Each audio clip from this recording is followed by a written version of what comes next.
He set his personal passing record against Kentucky last week, but when you're shooting for an unprecedented third straight national championship and you're A.J. McCarron, the individual accolades pale in comparison to the bigger goal. The Alabama quarterback joining us here on Campus Insiders. A.J., I know there were a lot of question marks, particularly on offense after that Week 1 win against Virginia Tech. Where do you feel the team has evolved the most?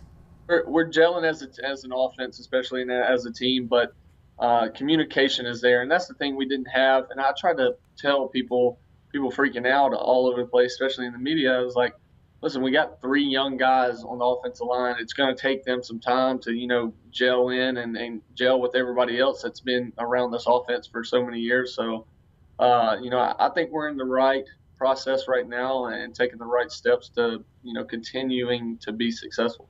I'm sure you vividly recall Nick Saban not giving you the starting job early on because he felt your leadership skills needed some work. How would you describe your relationship now and your confidence in maybe broaching him about things you wouldn't have back then?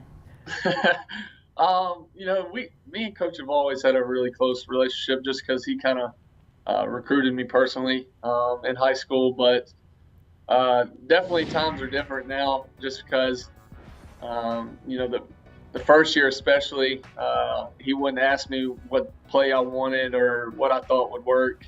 And now when we come to the sidelines, I tell him certain plays that I like and I think we should go to, and then he'll get on the headset and tell Coach Nuss, and then it ends up being called somewhere down in that drive, which I like. But I think just, Coach himself trusts me a lot more. And it takes time, with anybody to gain trust. And, I think I've earned that over the years. Is there a signature game that you think helped you earn that trust with him? It was definitely 2011, the national championship against LSU. He told me to just play like myself and take what the defense gives me. And then, after the success we had in that game, I think he had a new, sight on what type of player I am. A.J., for most of your life, October has been all about football, but it's also Breast Cancer Awareness Month, which has become personal to you with your cousin Beth being recently diagnosed. Can you share the story behind wearing that awareness bow tie at SEC Media Days over the summer?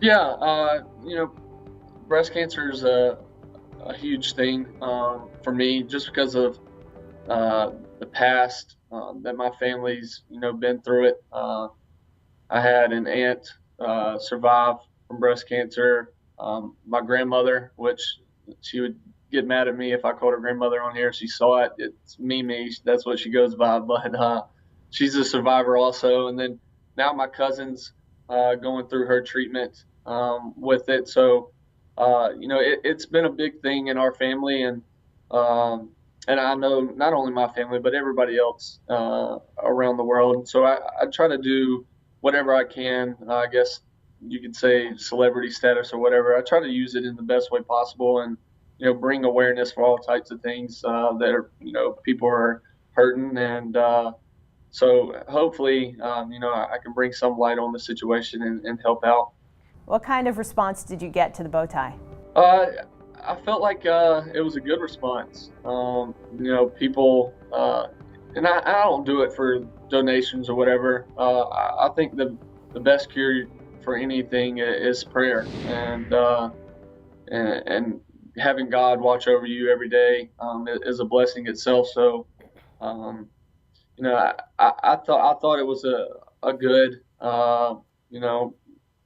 thing to do, and I felt like everybody responded in a good way. Really nice to hear. A.J. McCarron and the Crimson Tide hosting Arkansas Saturday night. Appreciate the time, A.J. Y'all too. Thank you.